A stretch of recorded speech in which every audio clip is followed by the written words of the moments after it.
यतो दृष्टि ततो मनः, यतो मनः ततो भावः, यतो भावः ततो रसः. Where the eyes are, goes the mind, manah. Where the mind goes, there is an expression of inner feeling, bhava. And where there is bhava, mood or sentiment, rasa, is evoked. Though this verse is from the Natya Shastra, the ancient Sanskrit treatise on performing arts by Bharata Muni, it is as relevant to modern life as it has been to classical dance. Wondering why I began with this quote? Because today's book is full of bhava. Hello everyone, welcome back to yet another inspiring episode of BooksDotCom Lit Gyan with me, Subhashini. Continuing with the translation series, I bring you the review of an exceptional novel, Bhava, written by one of India's most celebrated writers, Udupi Rajagopalacharya Ananthamurthy, which is translated from Kannada by American poet, essayist and translator Judith Kroll, along with the author. U.R. Ananthamurthy was a contemporary writer and critic in Kannada and was considered as one of the pioneers of the Navya movement. He is the sixth person among 8 recipients of the Jnanpith Award for the Kannada language. In 2013, he was nominated for the Man Booker International Prize. Ananthamurthy's works have been translated into several Indian and European languages and have been awarded with important literary prizes.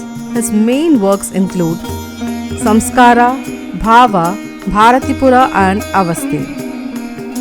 This story is based on rural Karnataka and interestingly begins in a train where 2 gentlemen are travelling, one old and one comparatively young. The 70-year-old Shastri is a reciter of Harikatha and the fellow traveller opposite to him is an Ayyappan pilgrim. Around this pilgrim's neck is a Sri Chakra amulet, which looks like one that belonged to Saroja, Shastri's first wife. But Shastri had killed Saroja years before. Then how could this be? If she might have survived, could this young man be Shastri's son? Seeing the amulet, Shastri goes into intense mental turmoil. The young man in Ayyappa pilgrim attire is Dinakar, a television star. Having faced too many hardships and failures in relationships, Dinakar is in search of his mother. He visits his old friend Narayan, and there too a similar story is revealed, where either Narayan or Dinakar could be the father of a young man called Prasad, who is destined for spiritual attainment. Shastri and Dinakar long for relief from uncertainty and anxiety. Their unsettled state of being is signaled by the fact that both wear costumes extravagantly at odds with their inner lives. Then, the plot gets just over to these 2 persons whom, without talking much, are affecting each other's perception. We see how these stories intermingle and how each one questions his existence and life. The interwoven lives of 3 generations play out variations on the same themes. Whose son am I? Whose father am I? Where are my roots? Both the lead characters have a lurking suspicion that above is true, but neither is sure. While Shastri's soul-searching never amounts to much more than wondering why I am like this, Dinakar uses his intellect in trying to comprehend what is happening to him. These mysteries of the past and present are explored, but none of the mystery is solved in the novel. All characters are searching the meaning of their lives and are engrossed in unraveling the riddle of life. None succeeds, but then author does not even mean them to do it. He tries to find the answers for the problems caused by their actions, tries to find meaning to their existence and their eventual acceptance. The only unconflicted character that we come across in this book is Sitama, Narayan's mother, who has the most harmonious attitude, brimming with wisdom which she conveys through her food and rangoli. How Sitama steams kadabu in cups of jackfruit leaves and serves them with 3 different types of chutneys to Dinakar is a visual treat to read. For Dinakar, Sitama's unquestioning acceptance of herself and her life is magical. As her son Ananthamurthy says, for her, there will be no rebirth. She lives in this bhava without being of it.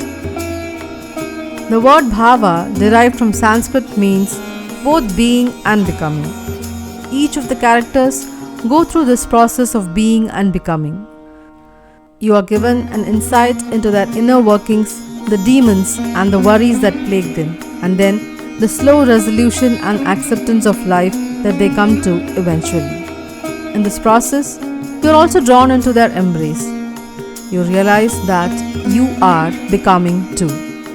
It is depressing and morose at some places, but powerful in making one think and retrospect. In Bhava, Ananthamurthy traces a psychological and at times metaphysical journey into this process of becoming.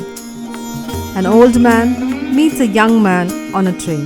Their paths cross, their stories intersect, different mysteries emerge, but none are ever solved. Yet, as a reader, you will find towards the end that you are not looking for the answers anyway. Most of Ananthamurthy's literary works deal with the psychological aspects of people in different situations, times, and circumstances. His writings supposedly analyze aspects ranging from challenges and changes faced by Brahmin families of Karnataka to bureaucrats dealing with politics influencing their work. Ananthamurthy had trouble with the translation, and Judith Kroll has done a commendable job of it. A few say it is a great read in Kannada as certain nuances and underlying emotions are lost in the translation.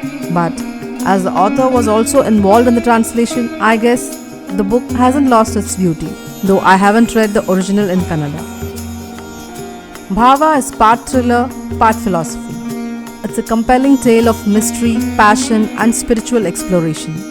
We see many questions unanswered, as highlighted in the afterword. There are many lessons in the book, only if one appreciates the subtleties and gives themselves a fighting chance. One of the characters from this book says, when ripe, the cocoon bursts, and when ripe, a person can be transformed, can turn over. Similarly, I would recommend reading this book only when you are ripe to handle philosophy, because at some places I felt this book is meant for serious literature readers and those willing to try the beauty and depths of Indian literature. A great read if you want to understand the treatment of deep philosophies of human emotions and Indian literature. It is quite a literary work that makes you think and rethink issues around life, one's existence, and the fluid path between doubt and acceptance. What is the purpose of life? How should we go about living our lives? This book does not answer these questions, but does show the contradictions of life by narrating the lives of the protagonists and spotlights the individual caught in the web of being, of samsara. So we are led to consider that samsara, the world of illusions and embodiment, may not be very different from sunya, the emptiness from which everything arises. It's a short book, and in 184 pages, Bhava reflects the path from doubts of the self, the questions that we as individuals have, to one of acceptance and surrender, reconcilement, and then holding peace with what we finally come near to as answers. Hope you liked my review. If you're listening this on Spotify or Apple, please do rate and review our show, and also consider following us. This would help us a lot to reach more lovely people like you. And you know where to find me on Facebook, Instagram, and YouTube to share your comments and book suggestions.